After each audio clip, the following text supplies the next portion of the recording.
자, 들어도 됐습니까? 아우, 연말이에요. 책들 많이 구입하셨네요. 이 빵꾸노트 있죠? 빵꾸노트. 거기다 빵꾸 채우지 마요. 좋은 말 할 때. 빵꾸는 저랑 같이 강의하면서 강의 시작 전, 그 다음에 강의 시작 후, 이거 한 7월, 8월이니까 8개월간 계속 할 거니까 그냥 들고 다니면서 그냥 계속 빵꾸 채우시면 되는 거야. 자, 그리고 그거 너덜너덜해지면 그것만 따로 안 팔아요. 그러니까 제가 나중에 파일 같은 거 드릴 테니까 그거 그냥 복사하시면 되고. 자, 오늘은 평가론은 한 5문제 나옵니다. 5문제. 평가론이 5문제 나오는데 이 5문제 중에 3문제는 그냥 꼭 항상 나오는 데가 나와요. 항상 나오는 데가. 자, 그 중에 일단 감정평가가 뭔지 처음 들어보신 분도 있잖아요.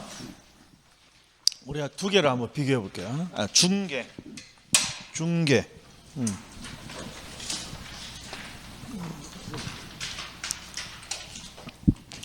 자, 우리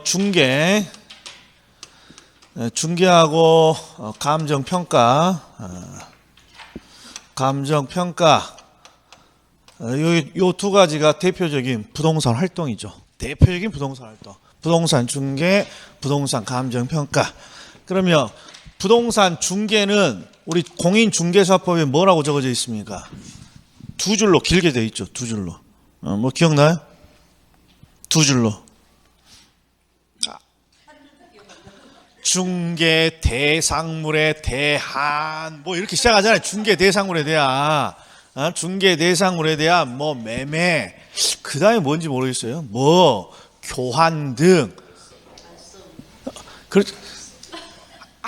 중개 대상 그 정확히 뭐 중개 대상물에 대해서 뭐라고 두 줄이나 적어져 있어요. 근데 우리 그냥 실무적으로는 매매 등을 알선하는 행위입니다. 이게 핵심이죠. 알선. 그리고 우리가 중개 수수료, 중개 보수, 그럼 뭐에 대해서 받는 대가예요.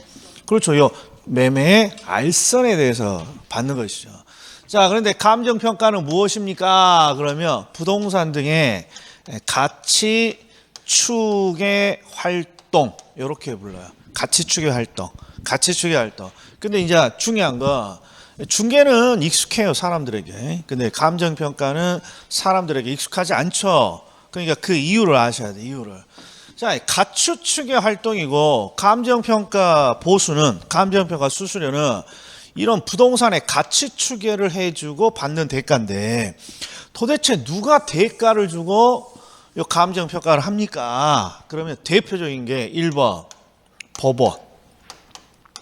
자, 법원에서 우리가 좋아하는 거 하나 하는 거 있죠. 우리가 좋아하는 거.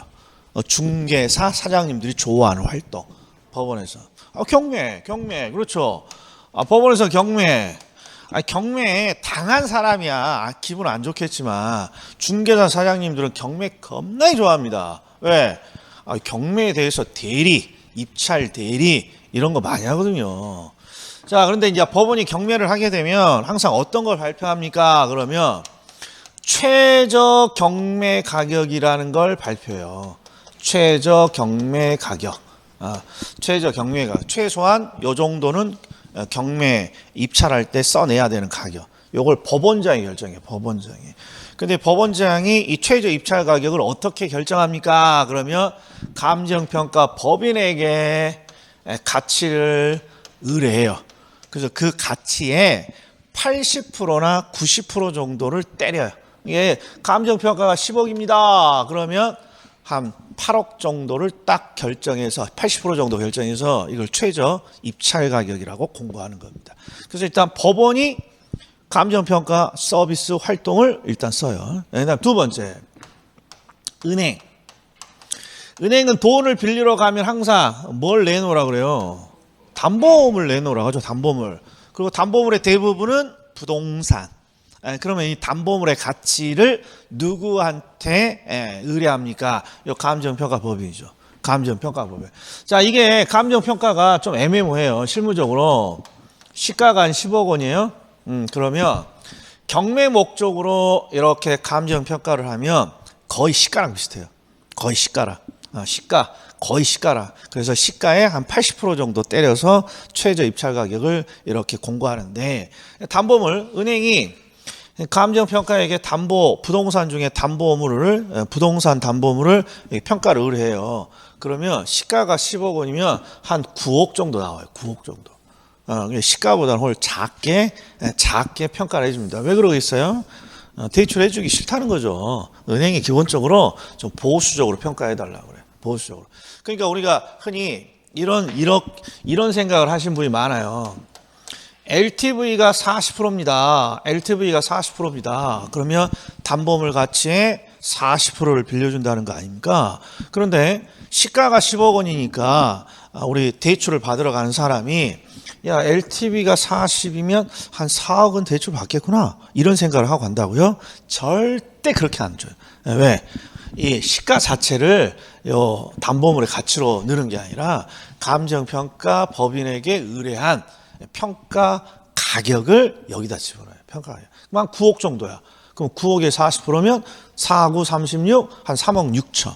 우리 생각보다 훨 적게 되는 거죠. 그 다음에 세 번째, 국가.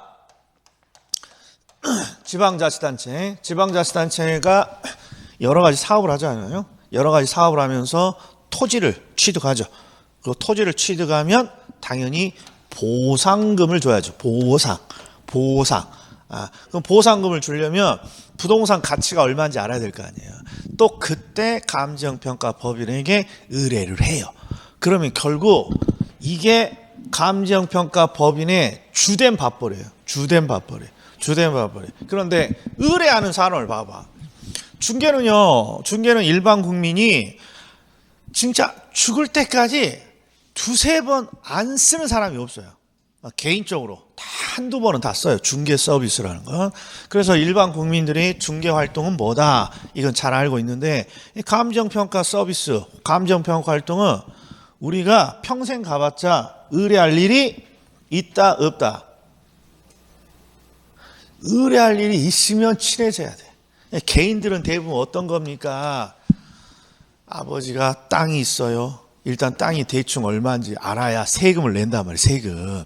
세금 때문에 가끔씩 평가하는 경우 이런 걸 제외하고는 그죠. 감정평가 활동을 수수료를 주고 뭔가 의뢰할 일은 거의 없습니다. 거의. 그래서 이 감정평가 활동은 일반 국민에게 좀 낯설죠. 그래서 딱 하나만 기억하면 돼요. 감정평가가 뭡니까? 그러면 부동산의 가치를 추계하는 활동. 중개활동이 뭡니까? 그러면 부동산 등의 거래, 매매를 알선해주는 활동. 그리고 감정평가가 낯선 이유는 법원이나 은행이나 국가나 지방자치단체 일반인들은 주로 구입하지 않는다. 이것만 기억을 좀 해주시면 되겠습니다. 자, 그런데 이제 가끔씩 이런 질문을 줘요. 자, 우리는 공인중개사 활동을 할 사람들이지 않습니까? 그러니까 중개와 관련된 내용은 그래도 마지못해서 하는데 나는 중개사 자격증을 딸 건데 야, 감정평가 이론을 왜 하냐? 이렇게 꼭 질문이 들어와요. 하고 싶다는 거예요? 안 하고 싶다는 거야? 하고 싶은 사람이 감정평가론을 왜 해요? 질문 붙이지는 않을 거 아니에요. 하기 싫다는 거 아니에요. 하기 싫다는 거. 자, 그러면 봐봐. 우리는 민법 열심히 하죠. 우리 세상 살아가면서 민법이 쓸 일이 있는지 살펴봐. 나 지금까지 민법의 미음자도 몰라도 잘 살아왔어. 민법 몰라서 불편하게 살아왔어. 그리고 공인중개사가 된다 해서 뭐 달라질 거 있어? 계약만 꼼꼼하게 쓰면 되지. 그리고 이상한 물건 있으면 중개 안 하면 될 거 아니에요.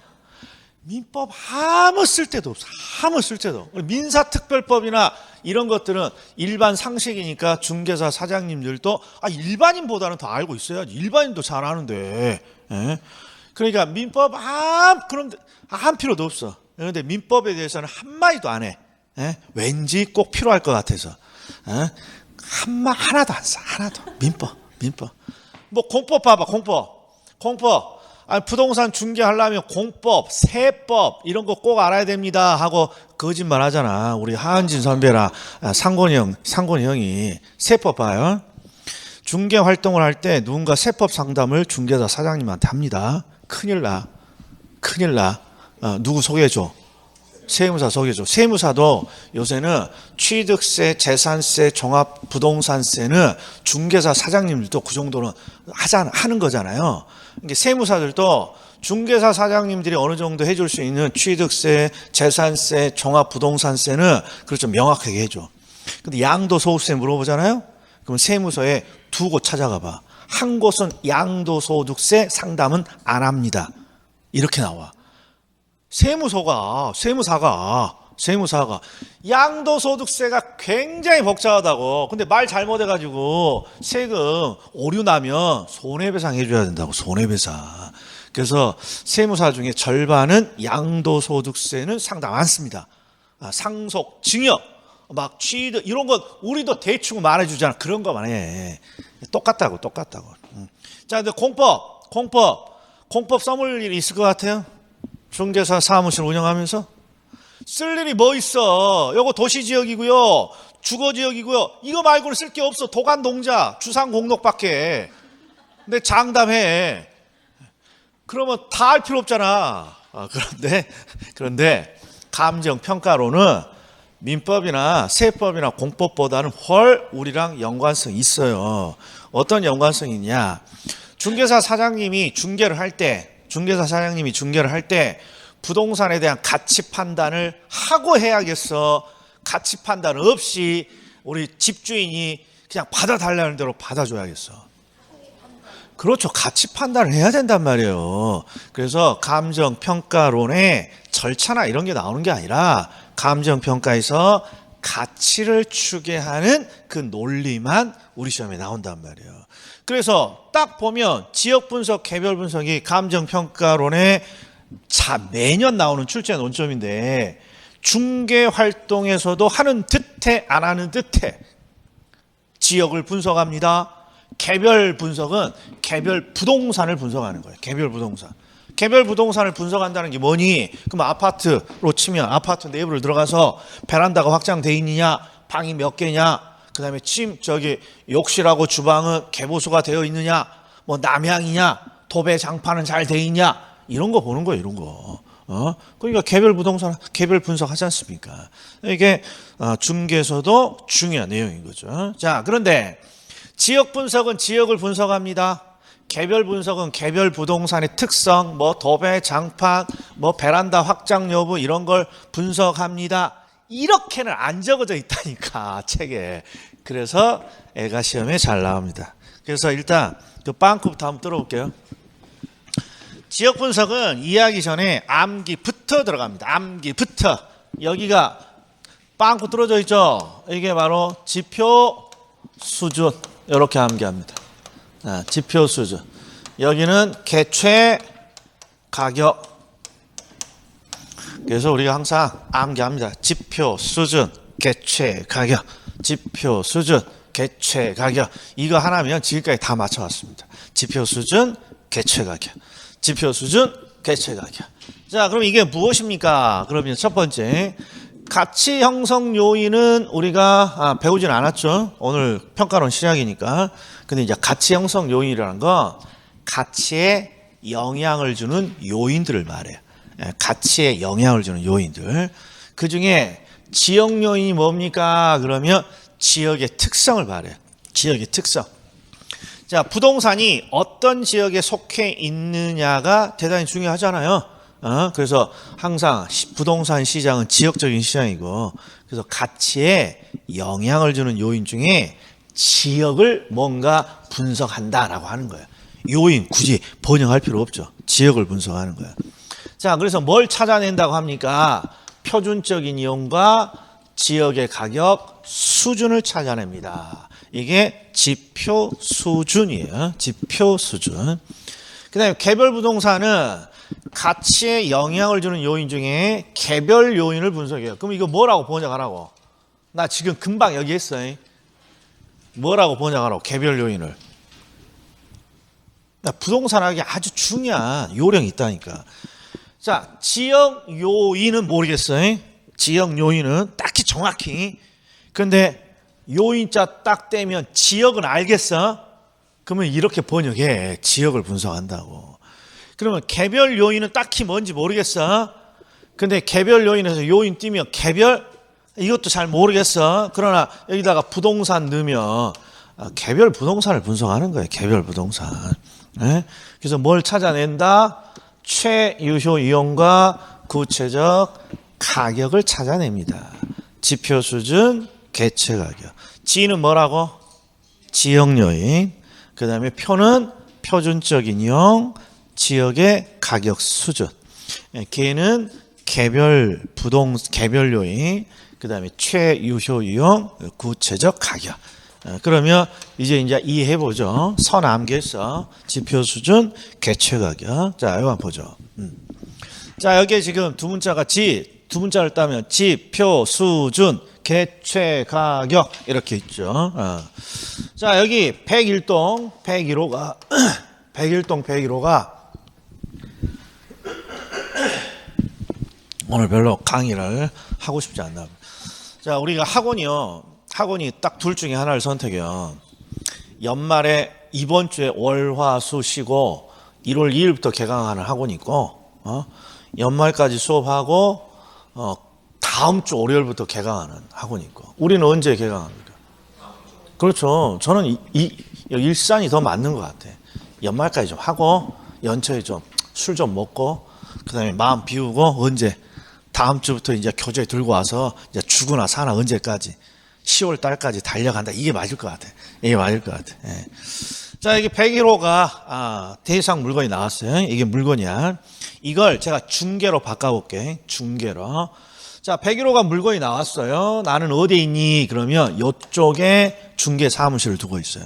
그리고 여기서 밥을 잘 먹고 있어요. 거래 잘해서. 그런데 지금 어떤 사람이 이 물건이 나온지 알고 손님이 왔어. 고객이. 자, 그리고 101호 물건을 이제 좀 보고 싶다고 하는 거예요. 그러면 이 둘이 전문가인 공인중개사가 고객을 데리고 일단 어디로 가? 이 101호 물건을 보여주러 이렇게 끌고 가야 될 거 아니에요? 자, 그런데 이 고객의 손을 잡고 101호까지 갈 때 중개사 사장님이 한 말도 안 할 것 같아. 이 물건을 사야 되는 5만 7천여 가지의 그렇죠. 이야기를 할 것 같아. 그렇죠. 이 물건 좋은 물건이라고 빨리빨리 사라고. 그렇죠. 이렇게 이야기하겠죠. 근데 처음 뭐부터 이야기할 것 같아? 뭐부터? 그렇죠. 이 아파트 단지의 주변 환경부터 이야기를 해요. 야, 이쪽에 지하철역 있다. 저쪽에 버스터미널도 있고, 야, 이쪽에 쇼핑할 때도 많고야. 이쪽에 말이야 학교도 많아. 이런 걸 하죠. 이런 게 지역을 분석한 결과물이라고 그래요. 그러니까 아파트 단지라는 지역을 어떤 지역적인 특성을 분석하는 게 지역 분석이에요. 자, 그런데 요게 뭐니? 보자고. 요게 뭐니? 표준적인 이용이에요. 일단 행복 아파트 단지라는 지역. 요걸 분석하는 거야. 그러니까 우리가 조금 우리 상식이랑 좀 벗어나는 게 뭐가 있냐 그러면 부동산 시장은 지역적인 시장인데 이 지역이라는 범위가 어떻게 될 것이냐 이게 좀 애매해요. 부동산은 지역적 시장이잖아요. 어떤 사람은 일산으로 치면 일산 전체를 하나의 지역으로 보기도 하고 어떤 사람은 서로 나눠서 동쪽, 일산 동쪽, 일산 서쪽, 동구, 서구 뭐 이렇게 나눌 수도 있고 어떤 사람은 이렇게 좁게 행복 아파트 단지라는 아파트로 치면 이 단지를 지역이라고 부르기도 하고 그런데 가치를 추계하거나 중개를 할 때 지역은요 일산 전체를 말하는 것도 아니고 그 다음에 동구 서구를 이야기하는 것도 아니고 딱 요거예요. 딱 행복 아파트 단지죠. 왠지 그럴 것 같아요? 안 그럴 것 같아요? 아니 이 부동산의 거래, 이 부동산의 가치를 판단하기 위해서 일산 전체를 분석할 이유는 없어. 일산 전체를 분석해서 뭐하게? 동구 서구 분석해서 뭐하게? 그래서 딱 이 아파트 단지 정도를 우리가 가치 추계할 때는 지역이라고 그래요. 그래서 지역 분석입니다. 그럼 행복 아파트 단지를 분석하는 거예요. 그럼 이제 대충 분석을 해서 표준적인 이용을 찾아. 표준적인 이용이라는 건 평균적인 이용이야. 평균적인 이용. 근데 얘는 평균적인 이용이 뭐 같아요? 항상 제가 질문을 던지면 칠판에 있는 문구 중에 하나 대답해 주는 게 그냥 대부분이에요. 찾아봐. 이 지역의 표준적인 이용, 즉 평균적인 이용은 뭡니까? 그러면 자신감을 갖고 대답을 해야 맞는다니까. 아파트겠지. 아파트. 그렇죠. 아파트겠죠. 공동주택 중에 아파트. 자, 그래서 대충 30평형대가 기본이 되는 아파트예요. 이런 걸 우리는 표준적인 이용이라고 해요. 그래서 표준적인 이용은 누가 봐도 그냥 너무나 당연해서 대답을 못 해주는 거 아닙니까? 그래서 표준적인 이용은 실무에서 거의 안 써요. 그냥 아파트 단지예요. 이게 그냥 표준적인 이용인 거죠. 표준적인. 자, 그리고 이 아파트 단지의 가격 수준이라고 나오면 이것도 평균적인 가격이죠. 그래서 대충 최근에 자, 여기에 201호하고 이쪽에 301호가 최근에 대충 한 7억 정도의 거래가 됐어요. 7억 정도에. 그럼 행복 아파트 단지의 가격 수준 또는 평균적인 가격은 뭐라고 결론된다. 7억. 이게 가격 수준이에요. 가격 수준. 자, 그럼 이제 지역 분석은 됐어요. 자, 그럼 이제 101호 보자고요. 고객을 데리고 이제 101호 앞에까지 왔어. 그럼 그냥 101호만 딱 그 대문 현관만 딱 보여주고 갑시다 사무실로 이럴 것 같아. 벨 누르고 안에 들어갈 것 같아. 그렇죠. 벨을 누르고 안에 들어가겠죠. 그리고 안에 들어가면 이제 뭐가 보여? 이 아파트 개별 아파트의 모든 특성들이 보이는 거죠. 아하, 방이 3개구나. 화장실은 2개구나. 남향이구나. 도배장판은 좋구나. 베란다는 확장되어 있구나. 층고는 꽤 높네. 이런 식으로 나오는 거죠. 이게 개별 분석이에요. 개별 분석. 그런데 개별 분석에서 이제 요 놈이 좀 어렵고 요 구체적 가격을 보죠. 제가 한번 봐요. 얘들이 201호가 7억이야. 7억. 201호, 301호가 최근에 거래된 게 그러니까 이 아파트 단지의 평균적인 가격은 대충 2평형대가 7억이야. 이건 이해돼. 7억. 근데 대상 물건도 7억입니까? 그건 아닐 거란 말이야. 7억보다 살짝 올라갈 수도 있고 낮아질 수도 있고. 그런데 이 101호를 딱 들어가 봤더니 아주 깔끔하게 최근에 개보수가 된 거야. 개보수가. 그래서 주인한테 물어봐. 아유, 이 개보수 할 때 얼마나 들었어? 근데 요새는 자재값이 비싸가지고 요새 개보수 하면 기본 5천 깨집니다. 5천. 그래서 이번에 5천 들여서 개보수 했다. 그럼 중개사 사장님이 뭐라 그래요? 5천 했어? 그럼 내가 한 7천? 7억 6천. 6천까지 내가 한번 받아볼게. 이러면 이게 뭐야? 이게 구체적 가격이야, 이게. 이게 구체적 가격. 구체적 가격. 그래서 우리는 뭐만 이해해주면 되냐? 최유효 이용만 이해해주면 돼요. 근데 최유효 이용이 뭐니? 그러면 최유효 이용은 전문가의 판단이라고 생각하면 돼요. 전문가의 판단. 근데 진짜네요. 전문가의 판단인데, 전문가 이 판단이라는 게 중요하다고. 전문가의 판단. 자, 중개사 사장님이 이 아파트 단지를 분석해. 근데 이 아파트 단지가 20년이 이렇게 경과되어 있어. 그러면 전문가로서 20년이 경과된 아파트는 어떻게 이용해야만 최유효 이용입니까? 이런 걸 전문가가 생각해 보는 거예요. 그러면 가만히 생각해 봤더니 이런 생각이 들지 않아요? 20년이 경과했으면 최소한 욕실이나 주방은 뭐가 되어 있어야 된다. 개보수가 되어 있어야 될 거 아니에요. 그런데 조금 전에 봤던 최근에 거래된 201호나 301호를 봤더니 여기는 개보수가 다 안 돼 있어. 근데 이번에 얘는 뭐가 돼 있다? 개보수가 되어 있다면 당연히 가격 수준인 7억보다는 얼마? 뭔가 플러스를 해줘야겠다라는 거예요. 그래서 뭘 물어본 거야. 얼마 들었어? 5천. 그럼 내가 6천은 더 받아볼게. 그래서 7억 6천 이렇게 되는 거예요. 그래서 시험에는 이런 디테일한 것까지는 안 나오고 지역 분석은 무엇을 판단한다? 표준적인 이용과 가격 수준. 그래서 지표 수준이야. 지표 수준. 개별 분석은 뭘 분석한다? 최유효 이용과 구체적 가격. 그래서 개최 가격, 개최 가격. 그래서 지표 수준, 개최 가격 이렇게 되는 거예요. 지표 수준, 개최 가격. 자, 그리고 하나를 더 냅니다. 그러면 밑에 암기하자라고 뭐가 되어 있죠? 이게 바로 지역 분석의 대상 지역이에요. 자, 지역 분석의 대상 지역에 세 가지가 나오는데요. 대부분 시험은 이 두 가지를 구별해 주세요. 이게 일반적인 문제예요. 두 가지를 구별해 주세요. 그럼 뭐하고 뭡니까? 인근 지역, 유사 지역. 그러니까 두 문자를 따면 이렇게 되는 거예요. 지표 수준, 개최 가격, 다 사자성어야. 인근 지역, 유사 지역 이렇게 적을 수 있어야 돼. 지표 수준, 개최 가격, 인근 지역, 유사 지역. 동일 수거는 빼 일단. 자, 근데 인근 지역은 뭐라고 돼 있냐? 봤더니 대상이 속해 있다 이렇게 돼 있고, 유사 지역은 뭐라고 돼 있어요? 대상이 속하지 않은 지역이다 이렇게 돼 있는 거죠. 그래서 이제 이렇게 좀 이해가 되면 우리 부동산학은 강의 시간이 확 줄어요. 자, 두 문자 한번 따봅시다. 그러면 지표 수준, 개최 가격, 인근 지역, 유사 지역. 근데 암기 안 하고 있으면 이제 5월달 돼도 다시 지역 분석은 지역을 분석하고 이렇게 돼 있는 거예요. 이게 부지런히 뭐 떼어줘?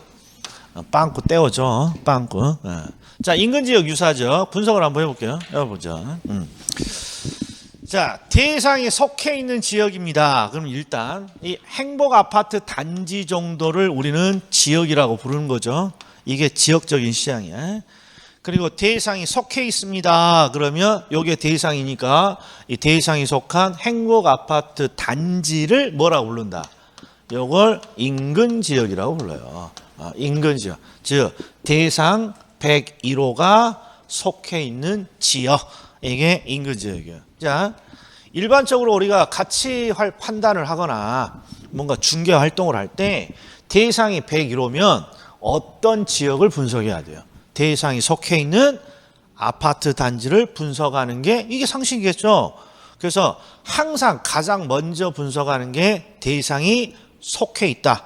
대상의 주변 지역, 인근 지역을 먼저 분석하는 거예요. 인근 지역. 그리고 인근 지역만 분석하면 목적을 다 달성해요.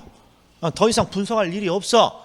그런데 가끔씩 인근 지역에서 목적을 달성할 수 없을 때가 있다.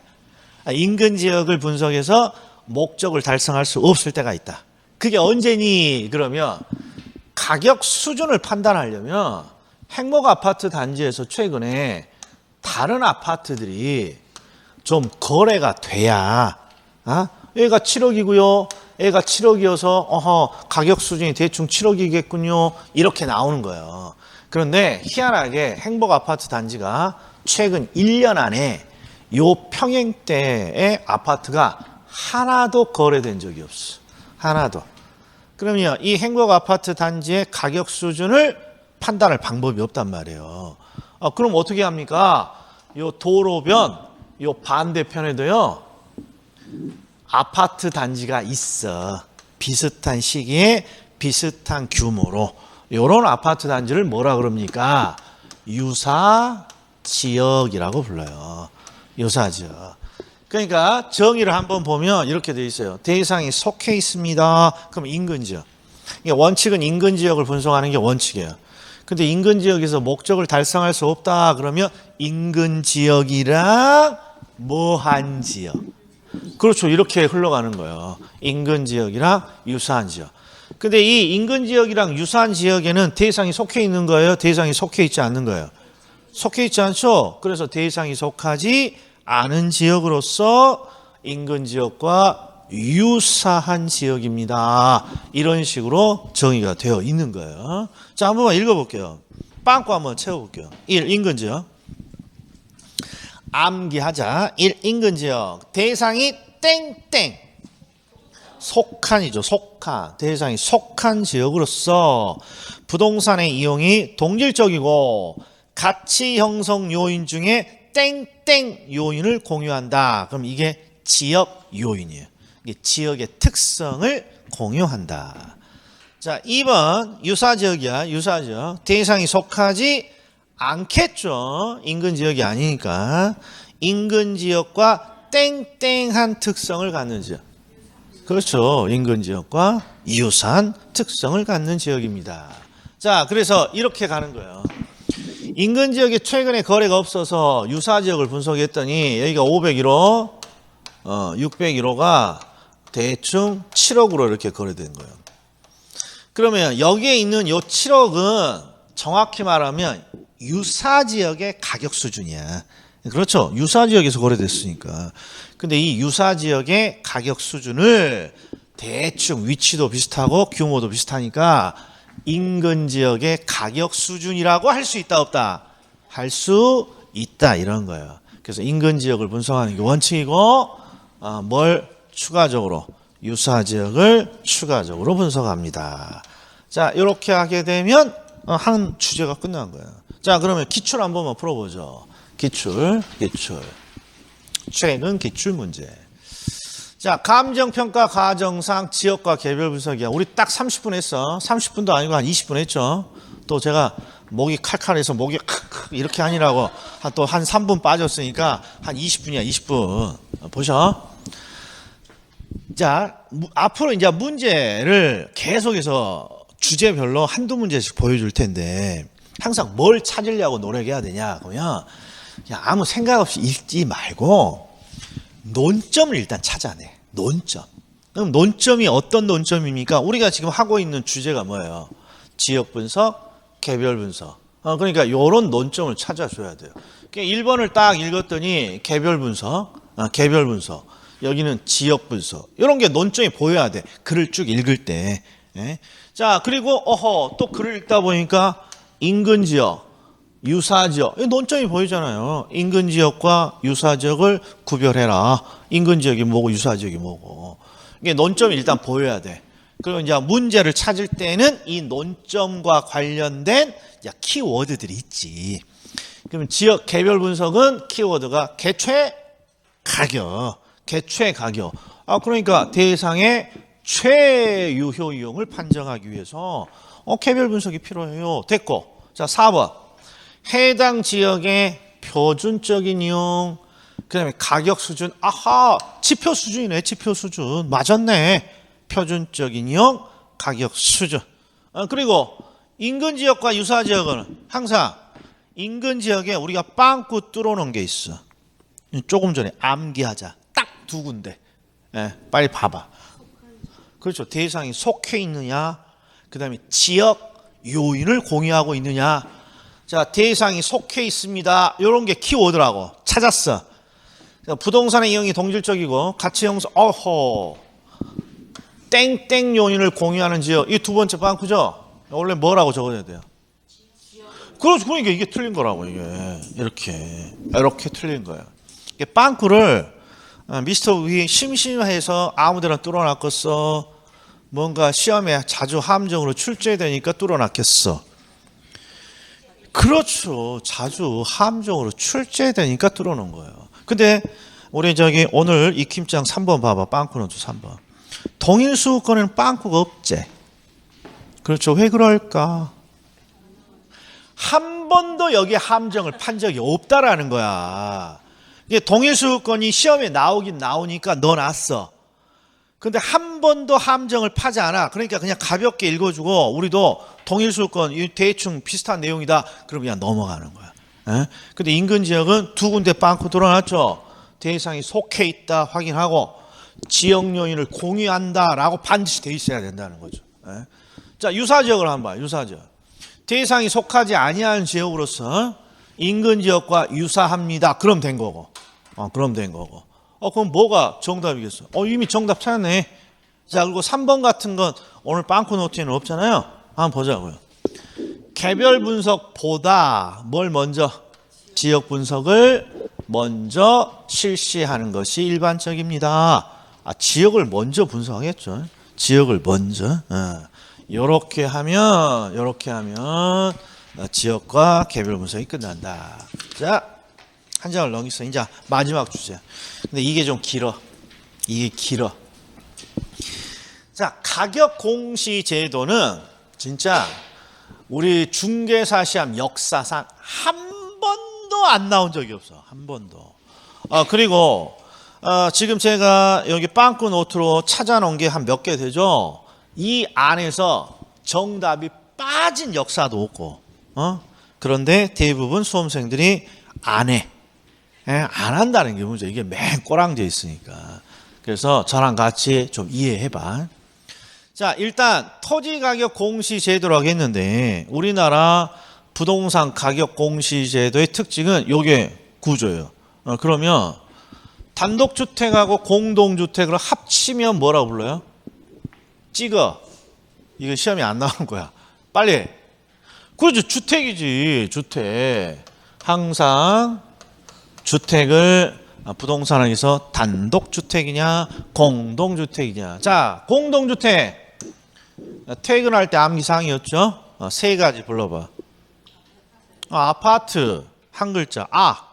두 글자. 연립. 다세대. 뭐 연세대학교 이렇게 해도 돼요. 공법에서 그렇게 암기하니까. 야, 이런 암기 코드 없는 사람이 내 거 따라 하라는 거지. 공법이 우선이야. 암기 코드 자꾸 쓰니까. 아파트, 연립, 다세대. 이게 공동주택이죠. 그래서 기본적으로 우리나라는 토지의 가격을 공시하고 주택의 가격을 공시해요. 그러면 우리가 알고 있는 3대 부동산이야. 자, 봐요. 총론에서 우리가 맨 첫날 한 총론에서는 부동산이 뭐니? 그러면 대부분 민법의 규정을 떠올려요. 그리고 민법은 토지와 정착물이라고 했고 정착물의 대표적인 주자가 건물이니까 야, 부동산은 토지와 건물이야. 이런 식으로 부동산을 설명한다고. 토지와 건물 여기까지는 아무런 의문도 없어.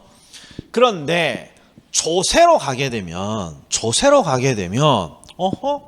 이제 우리 부동산 학이 아니라 세법에서 조세를 가게 되면 토지와 건축물만 안 나와. 뭐가 하나 톡 튀어서 또 나와. 부동산으로.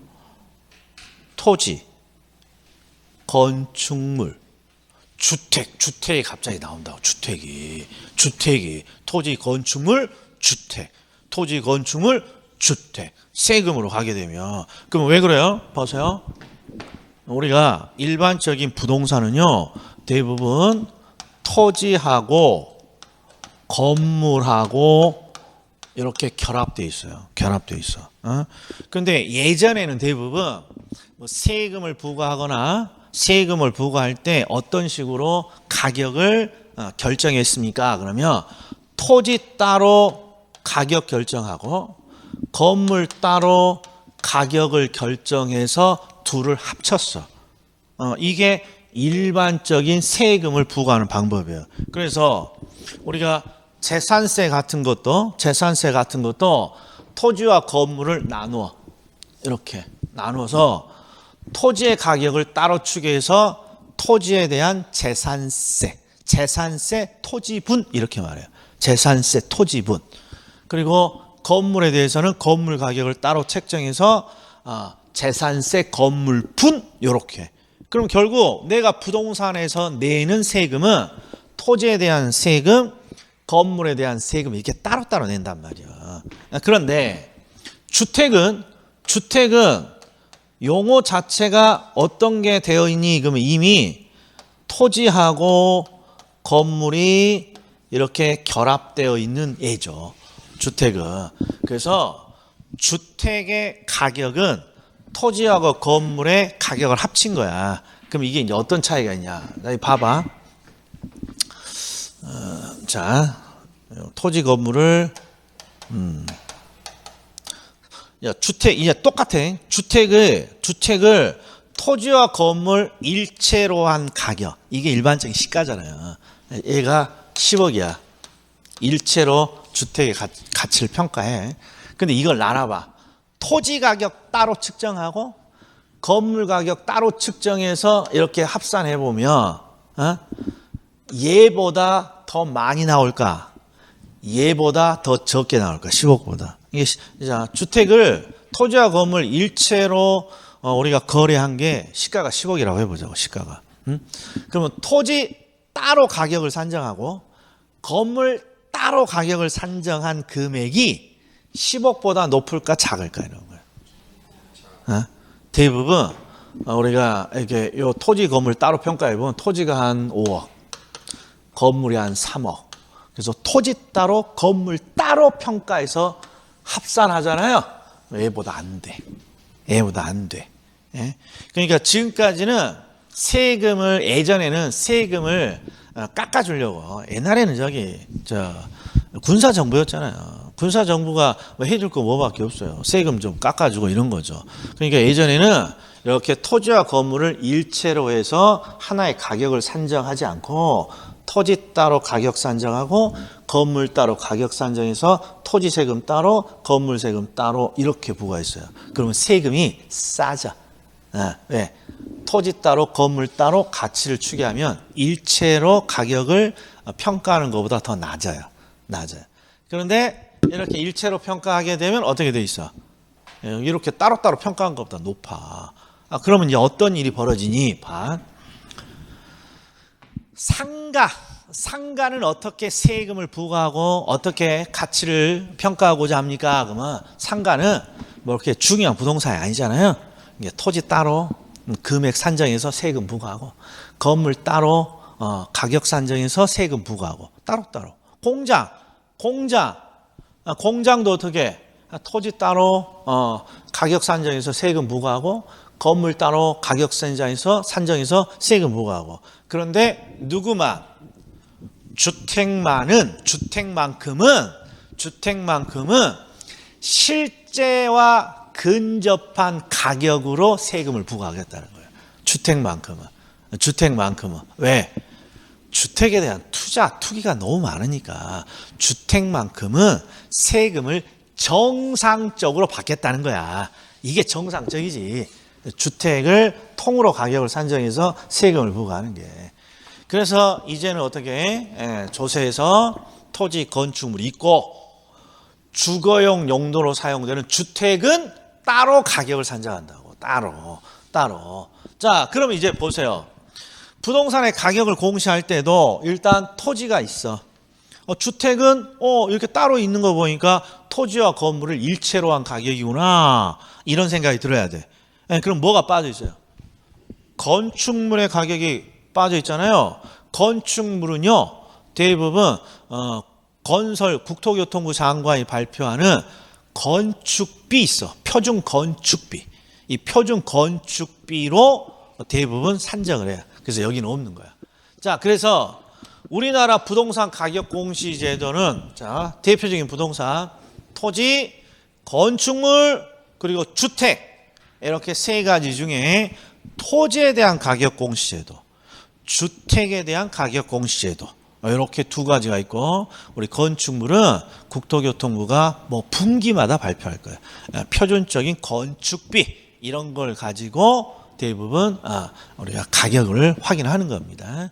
자, 그럼 이제 대충 됐어. 이제 시험에 나올 거 보자고. 봐요. 토지는 뭔가 표준지 공시가가 있고 개별 공시가가 있고 단독주택도 표준이가 있고 개별이가 있죠.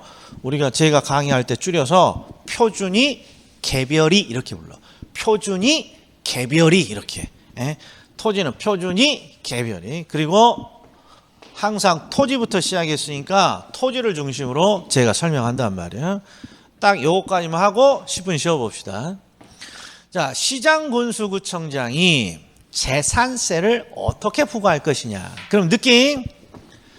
재산세는 보유단계 조세. 그리고 재산세는 지방세다, 국세다. 지방세죠. 세 글자. 지방세. 그리고 지방에는 두 개가 있어. 광역이 있고 기초자치단체가 있고. 광역이 있고 기초자치단체가 있고. 근데 재산세는 누가 부과합니까? 그러면 기초자치단체가 부과합니다. 기초자치단체. 자, 그러면 우리 일산이니까 일산은 어떻게 구성되어 있어요? 일산은 주소가 어떻게 되어 있어?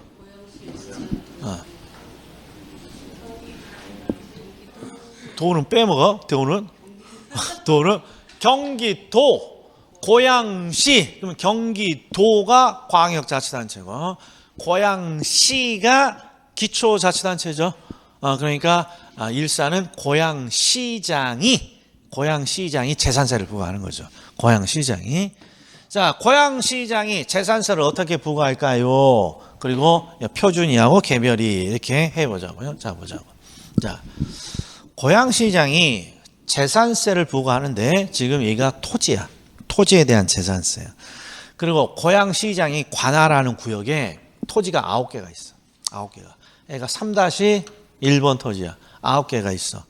그러면 9개 전체 다에다가 세금을 부과하겠죠. 세금을. 여기에 있는 9개 토지를 뭐라고 부르냐? 그러면 요걸 개별 토지라고 부르는 거예요. 개별 토지. 네, 개별 토지. 개별 토지. 그럼 잘 보죠. 뭔지 모르지만 개별 공시 지가 이렇게 나와. 그런데 이 공시라는 말은 가격을 공시했다는 뜻이니까 의미가 없어. 그러면 공시자를 빼면 무슨 지가가 되는 거야? 개별 지가. 그러면 개별 지가라는 건 개별 토지들의 가격이잖아요. 이게 개별 토지 가격이야. 개별 토지. 이게 고양시에 토지가 9개가 있어. 그러면 이것들을 뭐라고 하냐? 각각의 개별 토지라고 해. 개별 토지. 그리고 개별 토지 가격을 산정해야 세금을 부과할 거 아니에요. 대충 어떻게 합니까? 그럼 개별 토지 가격을 지가를 산정한 다음에 여기다가 세율을 곱해서 재산세를 부과해요. 세율을 곱해서. 근데 세율은 일반적으로 어디에 규정되어 있냐? 세법에 규정되어 있어. 법에. 세율은 지방자치단체가 알아서 못해. 반드시 국회 법률로 세율은 결정되는 거야. 세율. 그러니까 이건 법에 정해져 있어요. 그러면 고양시장이 결정하는 게 뭐니? 그러면 개별 토지들의 가격, 개별 지가를 결정하는 거야. 개별 지가를. 그래서 어떤 식으로 세금이 부과되니? 고양시라면 고양시장이 관할구역에 있는 개별 토지들의 가격을 산정해. 그게 개별 지가야. 그리고 그걸 공시하게 되면 개별 공시지가야. 그래서 개별 공시지가는 공시자를 떼고 자꾸 발음하는 게 아주 의미가 중요해. 개별 지가, 개별 토지들의 가격이구나. 개별 토지들의 가격이구나. 그래서 개별 토지들의 가격을 산정하면, 딱 산정이 되면, 이제 세법에 있는 세율을 곱해서 재산세가 이렇게 부과되는 거예요. 그래서 기본적으로 재산세를 부과하려면 개별 토지들의 가격을 알아야 되는 거죠. 관할구역의 개별 토지의 가격. 이걸 결정한 걸 뭐라 그러냐? 개별 공시지가라고 해요. 개별 공시지가의 풀네임은 개별 토지들의 가격을 공시한 거다. 개별 공시지가예요. 자, 그러면 재산세 그냥 부과되는 거잖아요. 그런데 이제 이런 문제가 있을 수가 있어. 기본적으로 우리가 기초자치단체인 시, 군, 구 또는 시장, 군수, 구청장은 우리가 선거로 뽑잖아요. 선거. 그런데 이제 고양시장이야. 고양시장이 선거에 나올 때마다 3-1번 토지 소유자 갑이 맨날 도와줘. 맨날 무료 자원봉사를 해서 막 피켓 들고 다니고 이 사람 뽑아주세요 이래. 착하잖아. 그런데 이 사람한테 뭘 해줄 게 뭐 하잖아. 뭐 특혜 주면 깜빵이 가는데. 그래서 합법적으로 야, 돈 10,000원이라도 세금이라도 좀 깎아주자. 이쁜 놈이니까. 그래서 살짝 뭘 낮춰주면 개별 지가를 낮춰주게 되면 세금이 낮아질 수 있잖아요. 이렇게 할 수 있잖아요. 또 봐. 요 밑에 있는 3-2번의 을토지는요. 맨날 상대방 후보 주제. 나는 어떤 놈이야? 나한테 요 고향시장한테는 꼴 보기 싫은 놈이야. 맨날 저놈 나쁘다고 맨날 뭐 비리 저질렀다고 말하고 꼴 보기 싫어. 그럼 어떻게 해주면 돼요? 너 임마 죽어봐라 하고 개별 지가를 확 올려버리면 세금이 확 올라가죠. 즉 시장군수구청장이 개별 토지들의 가격을 결정하는 것인데 시장군수구청장이 개별 토지 가격을 자의적으로 선정할 수 있단 말이에요. 자의적으로. 그래서 이걸 뭔가 막을 방법이 필요한 거예요. 그래서 우리나라는 어떤 제도를 선택하고 있니? 그러면 자 국토교통부 장관이 관할구역에 있는 개별 토지들 중에서 가장 대표 토지를 찾아요. 이게 표준지야. 가장 표준이 되는 토지입니다. 그리고 이 표준지의 지가를 이렇게 산정해줘. 표준지의 지가를. 그럼 이게 표준지 공시지가예요. 이걸 우리는 줄여서 두 글자로 뭐라고 불러? 표준이라고 불러. 표준이. 국토교통부 장관이 표준이라는 걸 하나 만들어. 표준을. 이게 가격이니까 가격 산정이 표준이죠. 그리고 이 표준이를 어떻게 활용하느냐? 그러면 가격 산정의 기준으로 활용을 해야 돼요. 가격 산정의 기준. 이게 무슨 뜻이냐? 자, 국토교통부 장관이 개별 토지들 중에 가장 대표가 되는 표준이 되는 토지를 찾았어. 표준이 되는 토지. 그리고 지가를 산정해 줬어. 그랬더니 지가가 얼마니 봤더니 제곱미터당 2천만 원 정도가 딱 되는 거야. 2천만 원 정도가. 그럼 이 제곱미터당 2천만 원이 앞으로의 뭐가 되는 거야? 가격 산정의 기준이 되옵니다. 이게 가격 산정의 기준이야. 자, 세 번 해봐. 가격 산정의 기준. 뭐의 기준? 가격 산정의 기준. 뭐의 기준? 가격 산정의 기준이 되는 거예요. 이거 하나만 딱 이해하면 돼. 이게 무슨 뜻이니? 조금 전에 3-1번 토지를요, 이쁘다고, 값이 이쁘다고 개별 토지 가격을 이렇게 산정했어. 1,000만 원. 개별 가격을, 토지의 가격을. 이렇게 산정할 수 있다, 없다? 이렇게 산정할 수 없다는 거예요. 이 가격 산정의 기준이라는 거, 얘가 2천만 원으로 국토교통부 장관이 딱 표준적인 토지를 결정해주면 주변 토지는 대충 얼마여야 한다는 거야.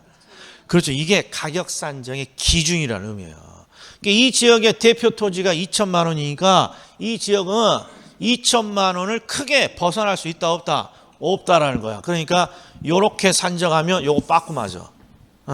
요렇게. 또 봐요.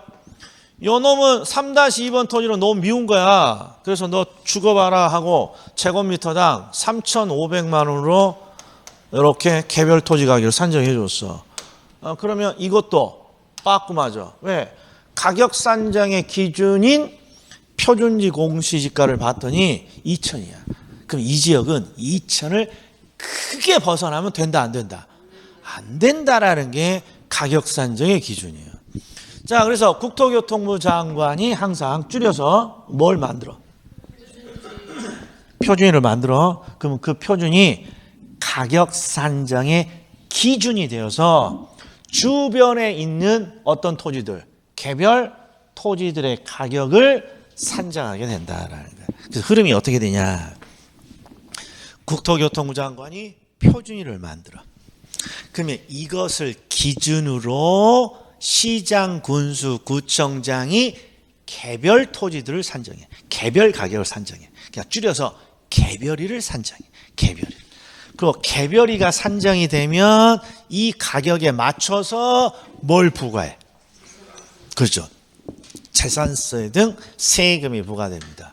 그러니까 이 흐름이라고 국토교통부 장관이 표준위를 만듭니다. 즉 가격 산정의 기준을 만듭니다. 그러면 그걸 사용해서 시장, 군수, 구청장이 개별 가격을 산정하고요. 개별 토지들의 가격을 산정합니다. 그리고 이렇게 개별 토지들의 가격이 산정되면 그 가격을 근거로 세금 등이 부과됩니다. 쉬는 시간에 딱 3번만 해줘. 딱 3번만. 4번 해도 되고 5번 해도 돼. 일단 최소한 3번이야. 자, 10분 쉬겠습니다.